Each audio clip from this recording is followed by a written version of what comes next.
Hey, thanks for joining me. So, I found me a copy of Turok, the Dinosaur Hunter, #1 from Valiant Comics from whenever the hell this was published. 93. So, I've heard about this book forever. I've seen this cover image a million times. And I've always been slightly curious. Mostly because it seems like everyone always hypes up Turok the Dinosaur Hunter like it was some amazing thing. And I'm like, was it? Really? I mean, okay, sure. I fully admit that there's a ton of books out there that are probably fantastic that I've never seen, whether it was in the 90s when I was a kid or now. I can't read everything. I can't see everything.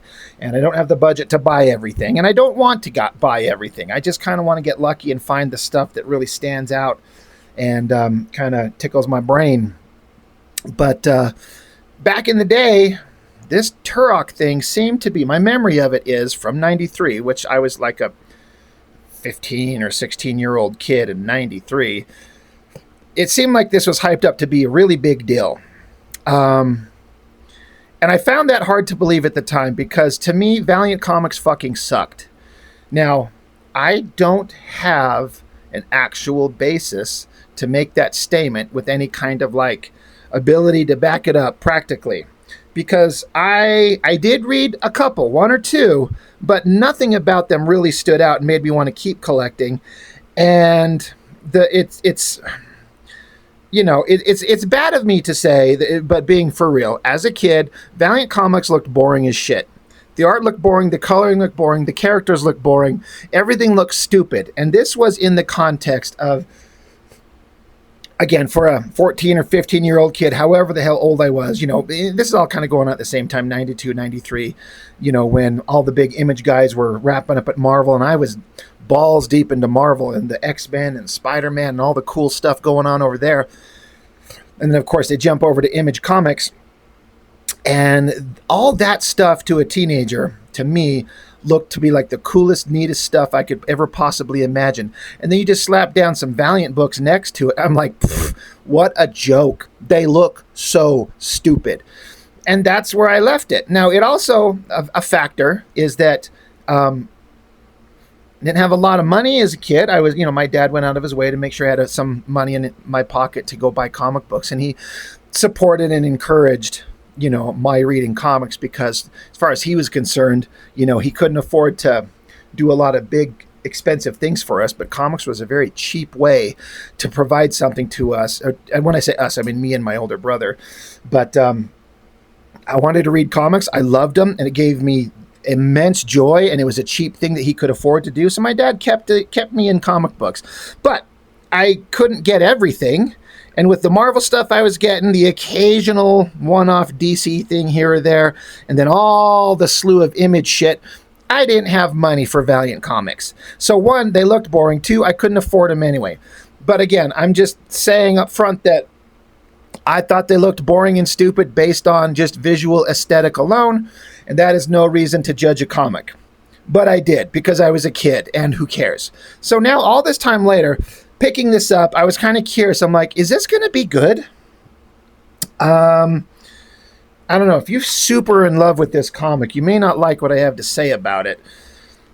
It's not terrible or anything, but I kind of just look at it and like, I don't, now that I've kind of read it, I don't get it. What was the big deal? I do like the cover. This has got that, it's embossed, so it's kind of bumpy, and you can kind of feel the texture on the outer edge. But then the center image is that shiny, whatever that material is. It's kind of an unnecessary addition, but I always thought it kind of looked neat. And then Bart Sears, I was into him at the time, big time, because of the whole Wizard, Brutes, and Babes stuff, and as a guy that was wanting to draw comics as a young kid and just watching that stuff. So, I always was kind of into his art to a certain degree, of course.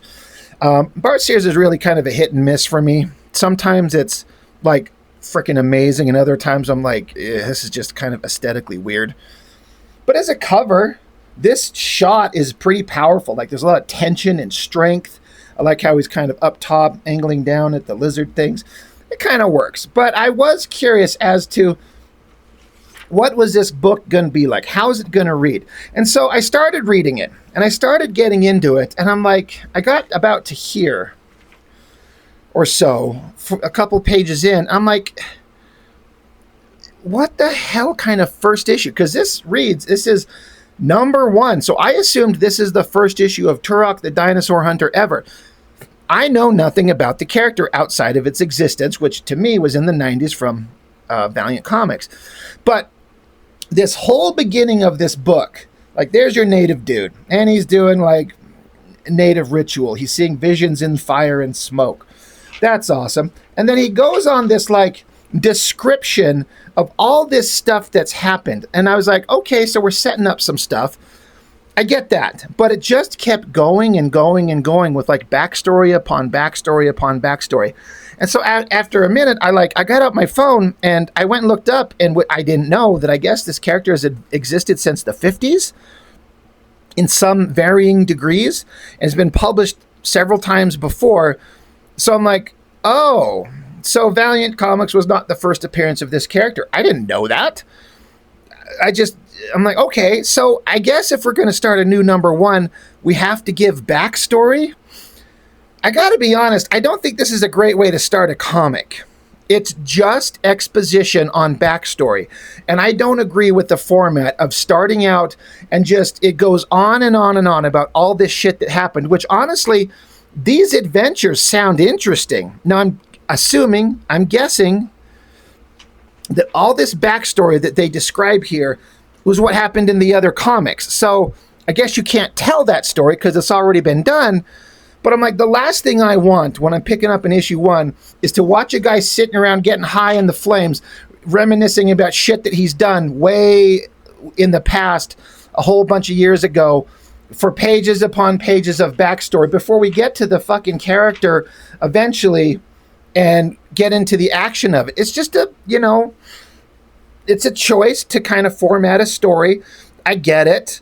I don't know what I would do. Who cares what I would do? I'm a nobody, but I like these adventures sound kind of interesting. I don't quite get it. And the premise, the setup to it actually surprised me. Because again, I know nothing about Turok the Dinosaur Hunter. I just was like, I thought he was like a caveman that hunted dinosaurs back in the day. I never looked at the aesthetics of it. Like the cover, that is not an old-timey bow. That's like a high-tech bow. I didn't actually notice he was standing on top of a fucking car. And that lizard monsters had like cybernetic parts on their heads. All I saw was guy with bow and arrow hunting dinosaurs, which kind of sounds fun. But he's like, him and another guy were like hunting through the desert. And then they found like a pit, a sandy hole in the ground that led them into a cave. And after wandering around through the cave for hours, by the way, you will never, ever, ever catch me going underground into a cave system. I've been watching a lot of videos online the last couple of months about these fucking idiots that like go cave diving or underwater, like scuba cave diving, and they get lost and trapped and suffer and die in the tiniest little holes where they get their bodies squeezed into that shit.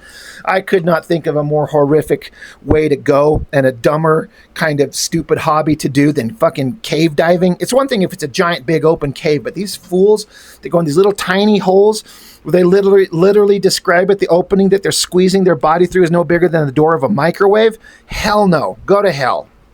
With no idea what's in front of you or if you're going to get a bigger chamber to turn around, scares the shit out of me.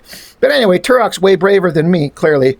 They go wandering through a cave for hours, and then they exit a cave, and now they're into some, like, prehistoric land where dinosaurs are killing each other. I was like, is that the premise to Turok? Like, he was just a Native American something, and he follows a cave, and the cave is it like a time portal or a dimensional portal or whatever that leads him into like the lost world? That's kind of interesting. Just you wander through a cave and now you're in this crazy land of monsters and shit. The adventures to come, that's interesting. They run into some people and, they're fierce warriors, but they become friends and they're companions, but then out of another cave come more invaders, according to the text. And looking at the visuals, it looks like Terminators riding in Batmobiles. And I'm like, oh my God, can we get a comic book called Terminators in Batmobiles? I will buy the shit out of that comic. But yeah, there's come some machine things, and they come out and they build a city, and of course they destroy the land and bulldoze everything to the ground. And so now we have to go fight them. So Turok and his partner and these newfound people go fight the Terminators in their vast city. And it says that the Terminators' advanced technology slaughters them. They all lose horribly. Again, this all sounds interesting, but this is just backstory. So again, as I was reading it for the first time here, I was like, how the hell do you start out a comic telling me this shit and not making this the story to read? That's why I was surprised and went and looked up the backstory. I'm like, I'm guessing this was all in previous volumes under previous publishers. Then the battle keeps going, and I guess Magnus, the robot fighter, shows up. And I guess it makes sense. He's there to fight Terminators. I don't know what monster Magnus is chopping open there. Okay, Magnus shows up and helps them. It's the Valiant universe. I'm like, oh, okay. And so I'm like, is this an issue of a comic that already come out? Does Magnus, the robot fighter, is he an old school character? Like Turok? Is that what Valiant did in a couple of instances? Got old characters and licensed them or something? I don't know. And then it says, not long after this, God came. God came? Watch out, fellas. Watch out for that falling load. She says, she called herself Mother God. Oh, okay, it's a girl. All right, fellas, watch out for that torrential tsunami, because she came. And she shows up and she shows herself to people, to everybody. And I guess everybody, including the lizards and the Terminators, all bowed to her. It says, naturally, Andar and I swore our allegiance. Only fools and white men deny the wisdom of gods. Okay. But wisdom can be false and divinity hollow. So now there's more stuff going on. And so now they have to go do more battles. And so now Turok is with Exo Manowar, and was that Bloodshot and Shadow Man. I'm like, is this more Valiant comics where this story has been told? It's just more backstory. So all of this, just page after page of backstory with Hot Goddess. And then stupid Turok returns to his home camp one day, and he says, I found that Mother God's anger had gotten there before me. Technologically enhanced monsters had butchered my adopted tribe, every man, woman, and child. So a bunch of lizard dinosaur things are eating his entire tribe. I'm like, I didn't know that, but I guess now we get into the motivation of why Turok wants to be a dinosaur hunter, right? He says the leader of the assassins called himself Monarch. M-O-N-A-R-K. Monarch. Get it? Monarch. And I vowed that his death would be my life. I tracked him and his mate relentlessly and was ready to take his black heart. At the very instant the war was won and the world ended. So I'm like, what? What the hell happened? It says, when awareness returned, I found myself in yet another time, different from yet similar. What? I found myself in yet another time, different from yet similar to those I'd known before. I'm not reading that word for word. I think that's a goof up. I accepted that Andar was lost to me forever. What are they, lovers? But still, I had purpose. The spoor I found was unmistakable. The hunt would continue. Monarch walks this land. So, good Lord. What an insane backstory to set up. I honestly, for an issue 1, I would say forget all of this shit. Forget all of it. Just start out with Turok in modern day setting of wherever he's going to be, and have him fighting lizard things, and then you can kind of divulge some of the history as we go. But forget all that nonsense we just read. I mean, again, I guess if we're setting up the backstory, it's a perfectly valid storytelling technique, but it kind of turned me off instantly. Because it sounds interesting, but I'm like, this is so convoluted to like give us like a quick backstory of the guy. I kind of feel like leave it out and just jump into this here. So now we got Turok. He's sitting by the fire, getting high, and so then like cybernetically enhanced, I guess, lizard things. They got like technological weird things. Are they the DinoSaucers? Everyone remember that cartoon? They're like walking, talking, cybernetically, technologically advanced dinosaurs. Well, so the DinoSaucers show up, and they're going to fight Turok. And so he tucks and rolls, and giant DinoSaucer says, yes, Turok, flee, for on this day the hunter becomes the hunted. And of course, because they're lizard things, whenever they say a word with the letter S, it's enhanced because it's a lizard thing, and they hiss, right? The hunter becomes the hunted. It's fucking stupid. So Turok grabs a knife and a bow, or just a bow, I guess, pulls back the weapon, and DinoSaucer like laughs at him. He fires, and DinoSaucer ducks, and Turok hits the tree with, I guess, an exploding arrow. And Turok is upset that he blew up a tree. He's like, I've killed a tree. Okay, don't worry about the tree. You got DinoSaucer lizard thing trying to eat you. So before stupid Turok can get another arrow, he figures out that, oh, by the way, he's not hunting alone. They hunt in packs, and so there's other DinoSaucer. Comes at him, he gets sliced, he ducks. He's chased to the edge of a cliff. Just suddenly, I guess we didn't know this. He was on the edge of a massive cliff.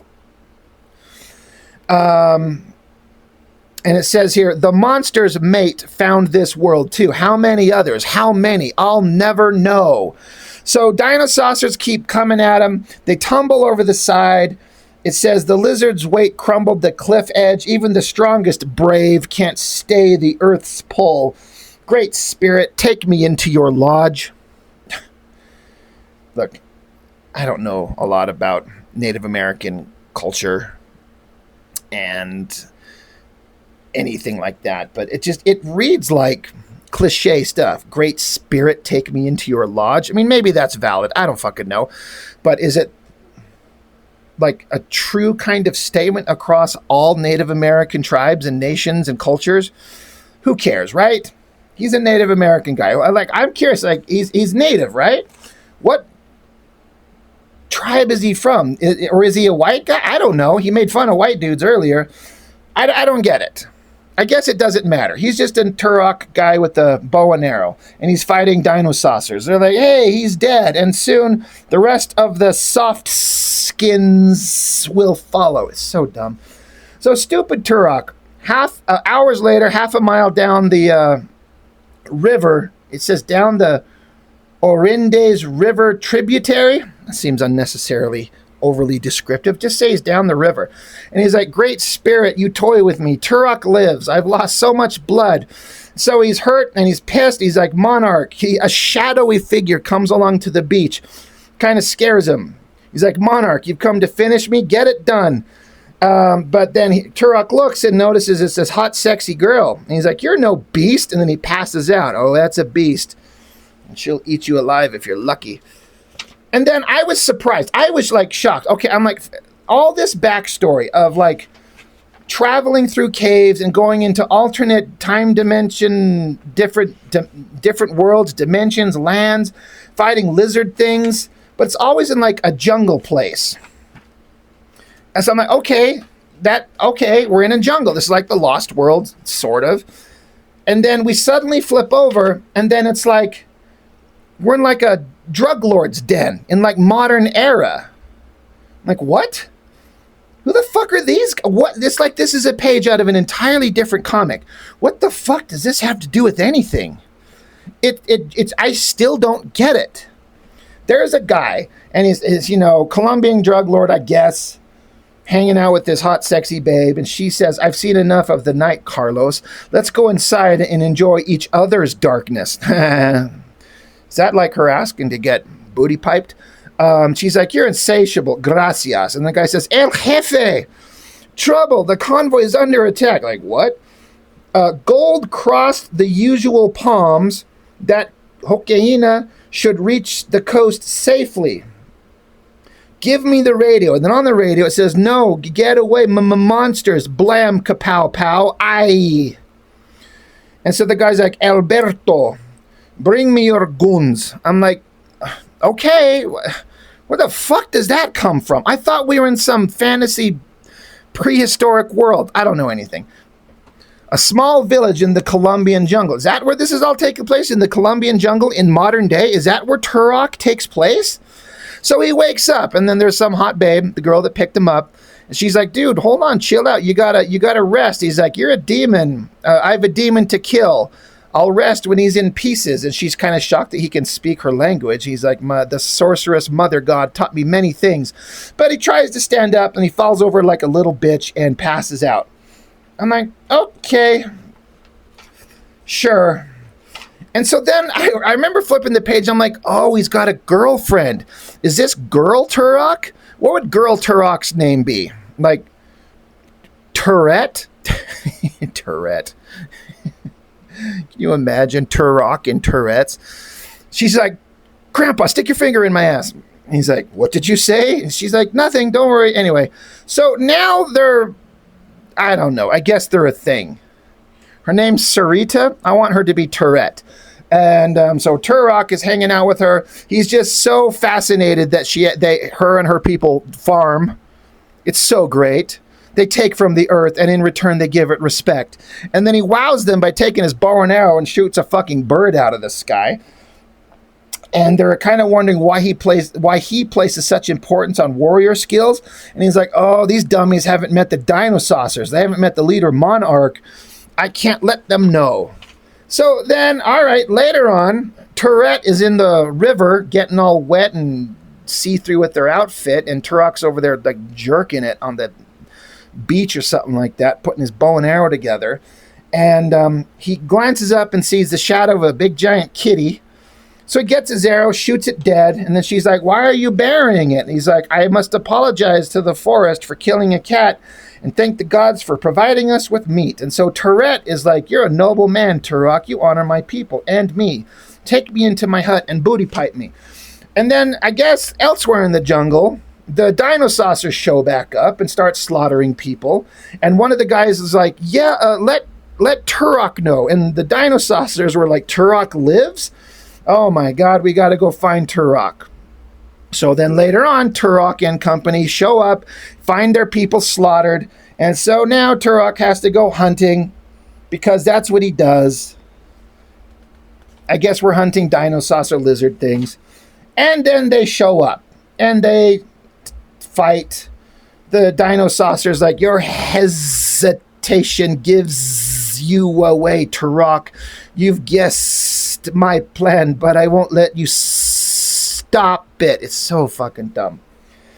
He shoots it in the head with an arrow, but I guess it deflects off the little DinoSAUCER's little metal football helmet plate thing. But I guess it still explodes. I don't get it. He's running off. He goes back to the village where the lizards are attacking his people. So he shoots them. I guess they all blow up. He runs out of explosive arrows. So now he's got to use a knife and just his bow and arrow, just the bow itself, which I guess is a weapon. So now he gets in a big awesome fight and he starts slaughtering DinoSAUCERs to the last lizard.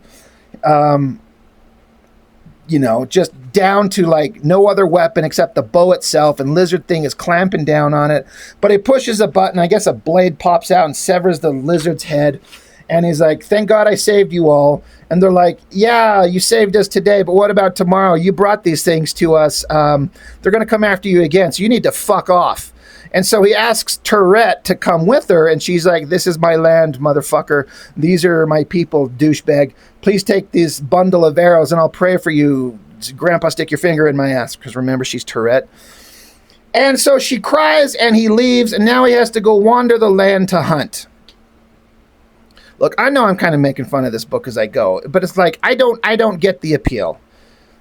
Like, it's fine. I've read way worse comics. Like, you pick up, just go look at a mountain of Extreme Studios comics. Like, they produced 1 billion comics, and they're all fucking garbage for the most part. And you could objectively make the case that this is better in every conceivable way. Art, story, backgrounds, everything. Like, I get it. But I